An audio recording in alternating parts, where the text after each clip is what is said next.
Assalamualaikum warahmatullahi wabarakatuh. Alhamdulillahirabbil alamin.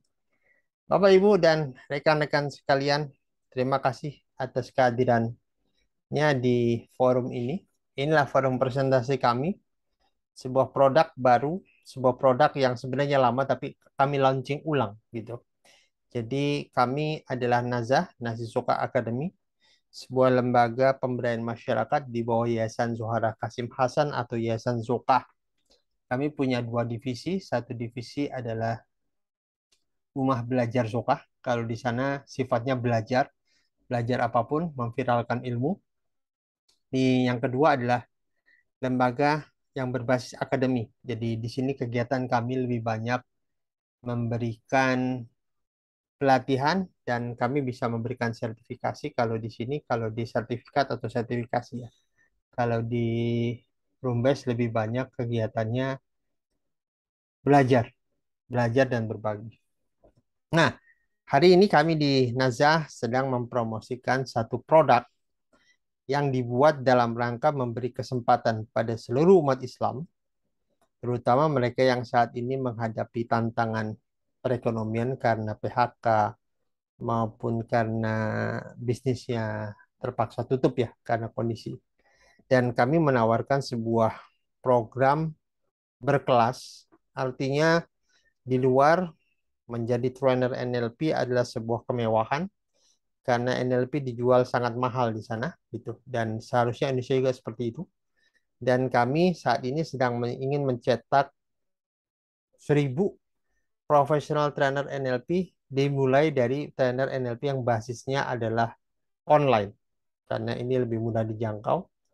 Dan setelah itu kami mulai berangkat ke melatih, membangun komunitas, dan mengajak teman-teman nanti yang telah menjadi trainer NLP untuk bergabung dalam komunitas kita, meningkatkan kinerja diri, juga bisa masuk ke banyak perusahaan, termasuk ke instansi-instansi pemerintah ya gitu. Nah, sebelum kita masuk ke sana, kita diskusi dulu apa itu NLP ya. NLP atau Neuro Linguistic Programming, sebagaimana mungkin banyak kita tahu di berbagai macam informasi ya di Google dan sebagainya, didirikan tahun 76 oleh mahasiswa bernama Richard Bandler, itu paling sebelah kiri kalau dari layar monitor ya gitu. Itu sebelah kiri.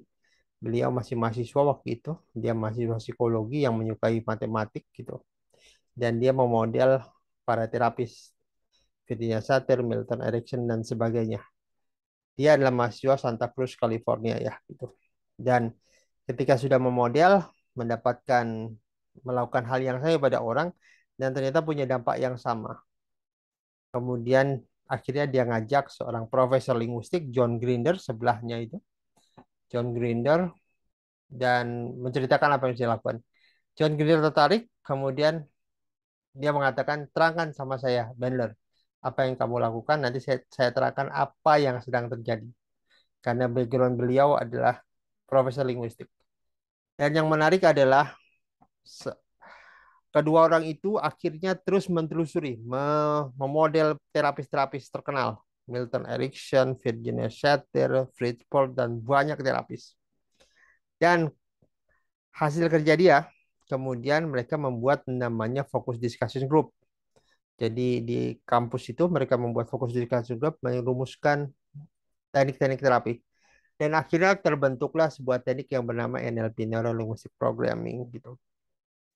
Yang menarik, mereka mulai mengembangkan ilmu ini, tapi jujur saja hampir sama seperti pendahulunya. Dulu sudah ada teknik teknik seperti ini dari yang mengembangkan namanya Alfred Koyipsky itu tahun 30-an ya gitu. Tapi kemudian tenggelam karena tidak tahu cara masarin.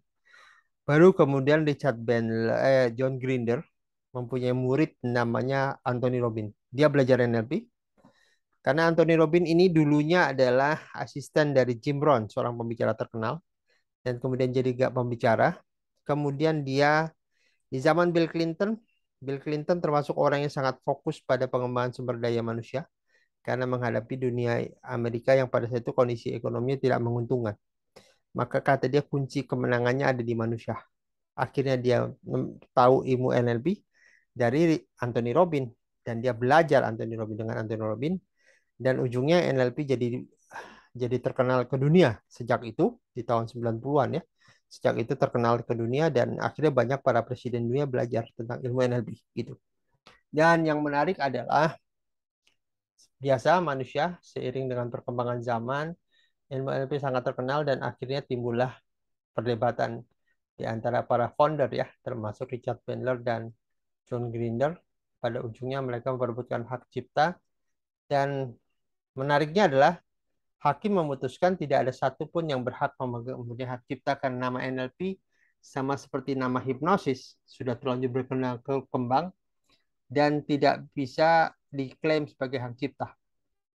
Tapi mereka mengakui bahwa Richard Bandler dan John Grinder sebagai developer awal gitu. Jadi sejak itulah kemudian ilmu NLP berkembang jadi banyak aliran gitu. Dan kami di Zoka tahun 2015 pengembangan satu genre baru namanya NLP Psycho-Creativity. Kan sudah berkembang sekian banyak ya. Ada NLP berbasis neurosemantik, ada NLP berbasis timeline terapi dan berbagai banyak. Dan kami di Indonesia mengembangkan materi NLP berbasis Psycho-Creativity. Dan di bawah adalah salah satu aktivitas kami mengembangkan berbagai macam ilmu NLP untuk berbagai macam kebutuhan, baik di bidang manajemen, di bidang pengembangan diri dan sebagainya. Karena ilmu NLP itu luas ya, bukan hanya tentang terapi, tapi ini tentang bagaimana manusia berkomunikasi dengan dirinya dan orang lain. Dan ilmu NLP yang standar sebenarnya yang basisnya 50 jam. Ada pelatihan-pelatihan NLP 2-3 hari yang sebenarnya tidak lengkap. Itu belum bisa di level practitioner ya, belum bisa disebut seorang praktisi. Minimal 50 jam ilmu NLP yang dikembangkan secara internasional. Awalnya sih 100 jam gitu, karena 14 hari.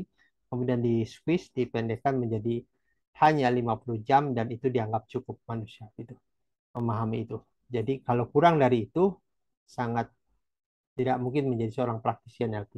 Gitu. Ini penjelasan tentang NLP sekilas gitu. Tentu detailnya kita akan kembangkan di pelatihan ya gitu.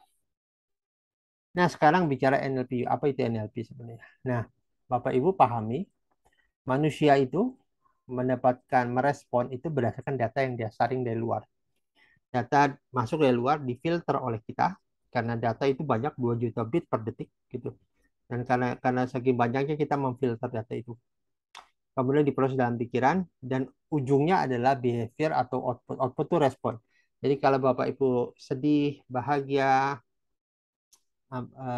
stres dan sebagainya, jangan dilihat dari outputnya, itu hanya output. Tapi sebenarnya per, pertandingan sebenarnya atau pertemuan sebenarnya ada di dalam internal kita. Nah, disitulah NLP memahami bahwa ketika orang ingin outputnya berubah, maka cara memproses datanya berubah. Disitulah kemudian NLP mengembangkan banyak teknik untuk bisa menyelesaikan tantangan di dalam dirinya. Disebut inner game ya. Jadi kalau orang anak bandel gitu, jangan kenapa kamu bandel, nggak usah dipahami itu, tapi pahami apa sih yang membuat orang bandel. Karena pada prinsipnya semua anak itu ingin dikenal baik. Tidak ada anak itu suka di label jelek, nggak ada. Tapi kadang-kadang cara memproses datanya tidak efektif gitu. Mereka tidak punya opsi-opsi yang tepat dalam memproses data. Akibatnya dia terjebak pada behavior yang sama dari waktu ke waktu. NLP mengajarkan bahwa ayo reprocessing data kemudian agar dia mendapatkan behavior yang dia inginkan, respon yang diinginkan. Disitulah NLP berperan. Jadi NLP bermain di dalam pikiran, bagaimana memproses data, bagaimana menggunakan strategi yang tepat untuk melakukan dialog dalam diri, agar dialog keluarnya menjadi lebih damai, lebih efektif, lebih memberdayakan kita. Oke, sekarang kita bicara aliran psiko-creativity. Jadi tahun 2015, tim dari Sukah mengajak orang-orang termasuk para psikolog dari Unpad, gitu, para guru, para corporate trainer, para UKM, gitu, berhalak dan semua berembuk selama hampir 2 bulan, gitu, sebulan lebih ya, hampir 2 bulan gitu, merumuskan ilmu NLP karena ilmu NLP yang sekarang terlalu banyak capital flight, uang keluar ya, untuk belajar harus ke luar negeri dan sebagainya. Kita kemudian menerjemahkan buku, menerjemahkan semuanya, kemudian mencari ide bagaimana kita bisa memberikan pelatihan pada masyarakat Muslim agar lebih berdaya. Karena kita paham waktu itu kondisinya adalah jumlah kita mayoritas, tapi minoritas dalam pengelolaan, minoritas dalam partisipasi. Gitu. Kenapa begitu? Karena kita terjebak pada pola pikir yang membatasi kita. Ah, Indonesia riba nggak mungkin dilepas dari riba, kemudian akhirnya tenggelam. Kita selemah-lemah iman gitu. Jadi kita bicara selemah-lemah iman terus menerus ya. Dan ujuk kemudian barulah kita berpikir, nah ini harus harus berubah. Kemudian kita bicara tentang NLP. Cuma nggak bisanya NLP karena kita perlu NLP yang ciri khas Indonesia, ciri khas masyarakat Muslim. Maka dikombin lah teknik NLP dengan teknik lateral thinking, ciptaan Edward Bono, dan pola hidup sahabat Rasulullah ya. Kalau kita bicara tentang Ali bin Abi Thalib misalnya, beliau seorang yang sangat cerdas dan sebenarnya dalam menjalankan atau menganalisa tantangan yang sering dihadapkan, dia banyak menggunakan teknik-teknik NLP. Kita juga tahu Rasulullah ketika Rasul melakukan proses persuasif, teknik NLP banyak dipakai di dalam situ. Kemudian kita paham juga ada Khalid bin Walid di jenderal perang yang banyak menggunakan trik dan cara berpikir NLP di dalam mengenakan strategi perangnya. Begitu juga ada bukan berarti mereka belajar NLP enggak. Mereka tidak perlu belajar NLP, justru mereka menjelaskan NLP itu seperti ini loh maksudnya gitu. Jadi bukan NLP menjelaskan, bukan bukan mereka menggunakan NLP. NLP mengadopsi cara berpikir mereka, cara mereka bertindak sehingga menjadi lebih efektif dan kondisif pada pertumbuhan. Disitulah kemudian kita belajar namanya ilmu psikokreativity. So definisi psikokreativity adalah sebuah teknik psikologi, teknik mengakses psikologi orang untuk mengembangkan kreativitas dalam diri kita. Dan manusia sering sekali kehilangan kreativitasnya. Kita dibatasi oleh ini nggak mungkin, ini nggak bisa, dan sebagainya. Maka sebelum kita menemukan ide baru, maka benahi dulu benahi dulu psikologi kita.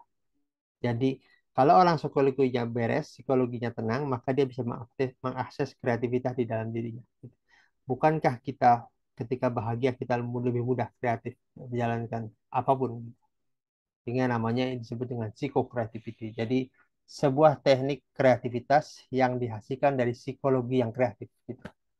Dari kondisi kejiwaan kita yang kreatif gitu. Dan cara mengaksesnya, cara melakukan intervensi psikologinya menggunakan teknik neurolinguistic programming. Teknik psikokreativitas pernah jalan sampai 4-5 angkatan, kemudian kita banyak terlibat termasuk banyak orang yang para foundernya kemudian terlibat di kegiatan lain. Dan hari ini kami telah minta izin untuk menghidupkan kembali psikokreativity dan menyebarkan pada umat melalui Bapak Ibu yang mau bergabung menjadi trainernya gitu. Karena selain tentang Bapak Ibu berprofesi sebagai trainer, Bapak Ibu juga punya misi mencerdaskan umat. Psikokreativity adalah medianya yang kita gunakan untuk itu. Nah, Bapak Ibu menjadi seorang trainer, kita tadi sudah cerita, trainer akan dimulai dengan online, tapi kita nanti kita bentuk komunitas, di komunitas kita akan terus berlatih. Sehingga materi-materi NLP tidak hanya bisa diambil untuk teknik ujian atau teknik sertifikasi, tapi NLP bisa diaplikasikan untuk apapun.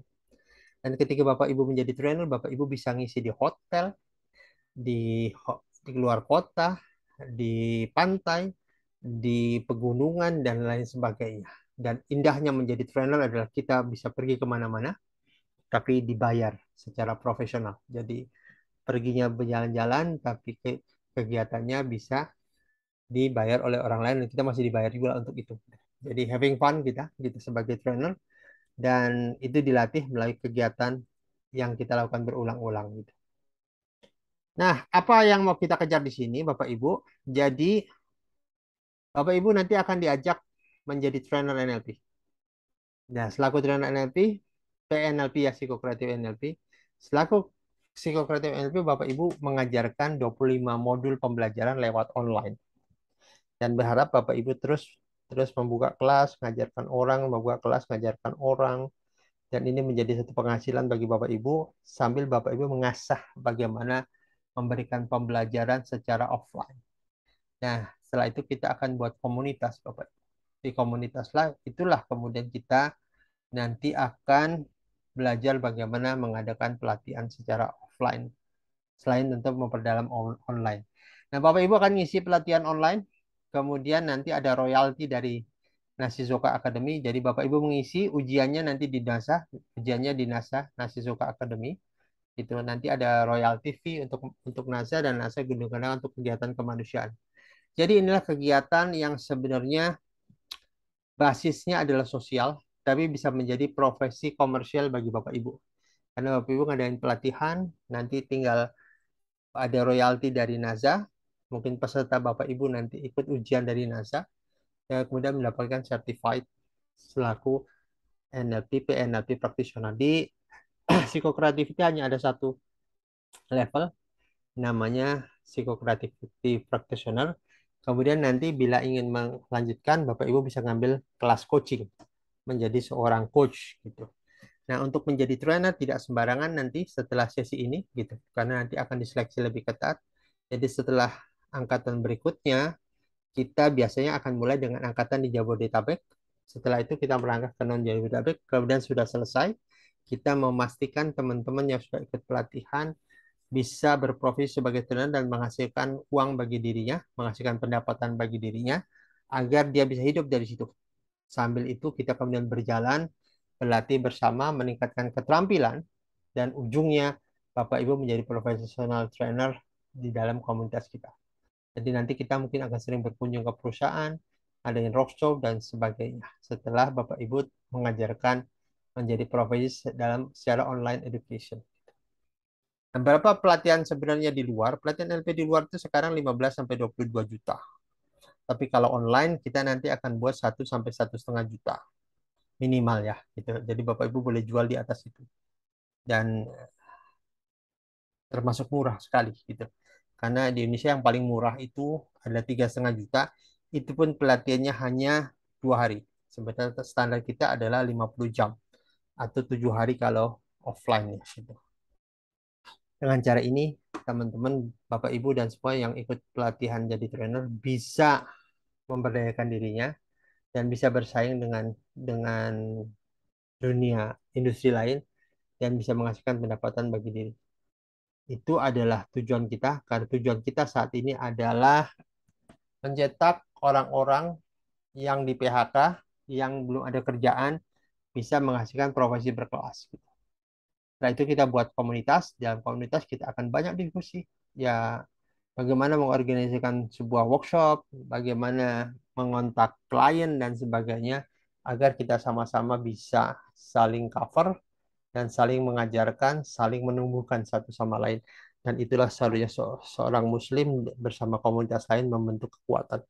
Jadi ini adalah kekuatan kami, kekuatan untuk merebut pasar training, dan harapan saya, harapan kami semua, kita bisa bersama-sama men-take over dunia training, industri training ini menjadi milik umat Islam.